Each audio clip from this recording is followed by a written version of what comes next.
Thank you for joining us on the Advocacy Day of Food Allergy Awareness Week. My name is John Hoffman. I'm the Senior Director of Government Affairs, and we have a special guest today who's going to talk about her journey with food allergies and what's important to her about advocacy. We have with us Delegate Cia Price of Newport News. Delegate, thank you for joining us. Yes, thank you so much for having me. So tell us about yourself, tell us about your district. Yeah, so I'm Delegate Cia Price. I represent the 95th House District, which is mostly in the city of Newport News, Virginia. And I actually represent the district where I was born and raised. And so it is both interesting, but the most fulfilling work I've ever done. You also represent one dorm of Christopher Newport University, my alma mater, so I would be remiss not to say thanks for And that. the Starbucks, That's right. Starbucks for seeing you. That's important. So to get us started here, how would you define being an advocate? I think it's a word that some people, define different ways or don't really understand what it means to be one, but how do you define it? Yeah, I think that's a great question. And in today's time, I think I'm finding a lot more people want to get active and involved. And I let them know advocacy looks like whatever they can do to show up as their best self to the moment. So whether it's upfront with the bullhorn or whether it's meeting with legislators, sending emails, you might be a social media influencer, whatever you can do to play to your strengths for a good cause. I think that's what advocacy looks like. I get letters and emails and Twitter messages from all over for people that are advocating for their cause. And so I'm just really glad people are choosing to show up for important causes, especially like food allergies. Now, we are right in the middle of Food Allergy Awareness Week, but you went the extra mile and it got us Food Allergy Awareness Month in the state of Virginia and also Food Allergy Awareness Week in the city of Newport News. So you really went above and beyond. Tell us about what made this so personal to you. What really put you on mind to work on this year? Yeah, so I mean, I appreciate the week, but I also feel like there's so many misconceptions and a lot of misinformation about food allergies. So I have adult onset food allergies, and I've been called a picky eater, an inconvenience because I can't go to certain events that have certain foods because I can't even be around them. And I was like, wait, guys, I'm just trying to stay alive. So I felt like the week would be good, but in Virginia, I wanted to go the whole month so that everybody could be active and engaged in how food allergies and anaphylaxis impact youth, adults, and just having a general communal awareness where there's understanding and education, and especially those life-saving measures that people can take. And so that's why we moved forward with House Joint Resolution 74 in the General Assembly. And also the mayor of the city of Newport News happens to be my dad. And he's been one of the individuals that's been impacted by being around me with food allergies and my mom. And so he was very sympathetic to the cause and signed a proclamation for the Awareness Week as well. So you mentioned you have adult onset food allergies, and I think that those numbers are growing. And I think that oftentimes we focus on different groups of food allergies and maybe not adults. So tell us what the process was like for you sort of getting diagnosed on that and how it has, I think we talked about sort of what life was like in the House of Delegates with food allergies and sort of a lack of understanding and confusion around that. So what's been your personal journey with getting diagnosed with a life-threatening food allergy? Yeah, so I was in college and I was trying out being a pescatarian. And in that, I'm not sure if I overdid it in certain foods, but I just ended up in the emergency room. And my roommate and I were just so scared because, what I now know to be anaphylaxis, that's what was happening. I didn't have an EpiPen. I didn't have a care in the world. I was just there at Spelman having a great time.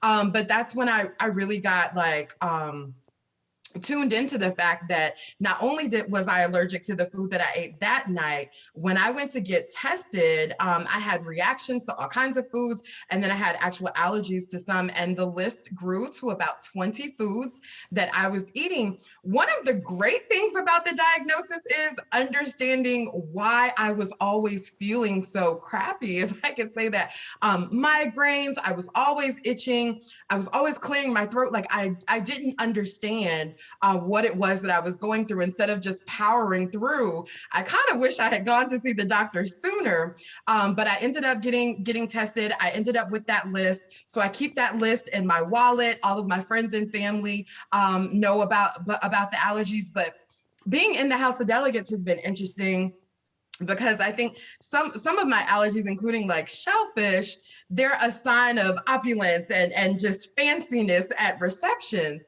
And I honestly can't be around it at all. And so I end up having to skip quite a few functions just off keeping safe.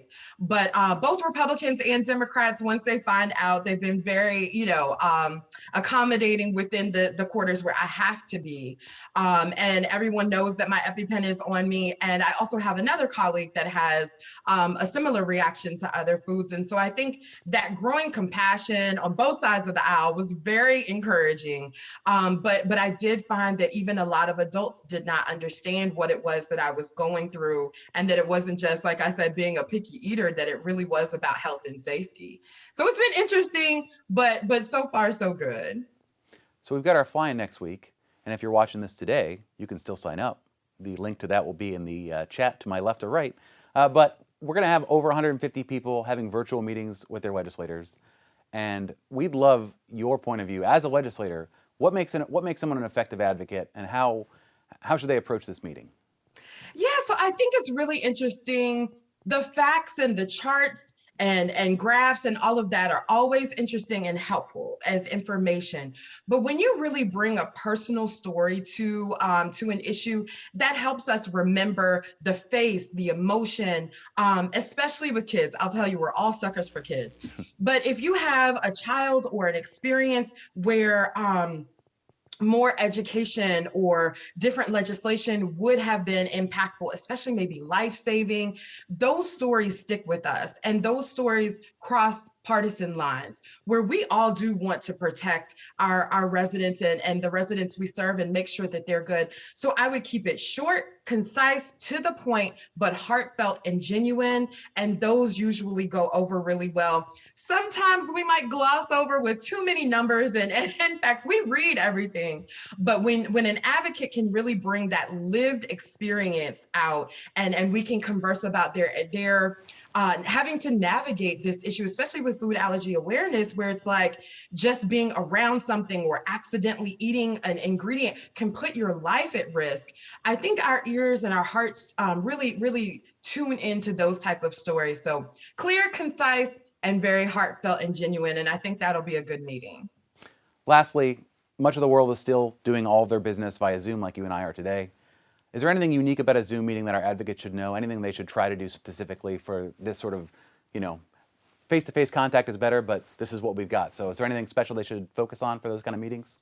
Yeah, I think most legislators have been doing, teleworking for the time during the pandemic. So I don't think it's too much different, but just understanding, respecting the time. So if you've been given 15 minutes for a meeting, then that's going to be 15 minutes. So you want to maximize that 15 minutes and make sure that you're on time, that you have the link. But I don't think that there's a lot different. I think the world has had to really come to terms with what an online meeting or a virtual meeting looks like. But I don't think there's much difference. But I'm really glad that those are available, and we're doing that in Virginia as well, because it's also helped me hear from people that are experiencing issues that I'm working on from outside of the district that may never have been able to get to Newport News, but I can still learn from what they have to say.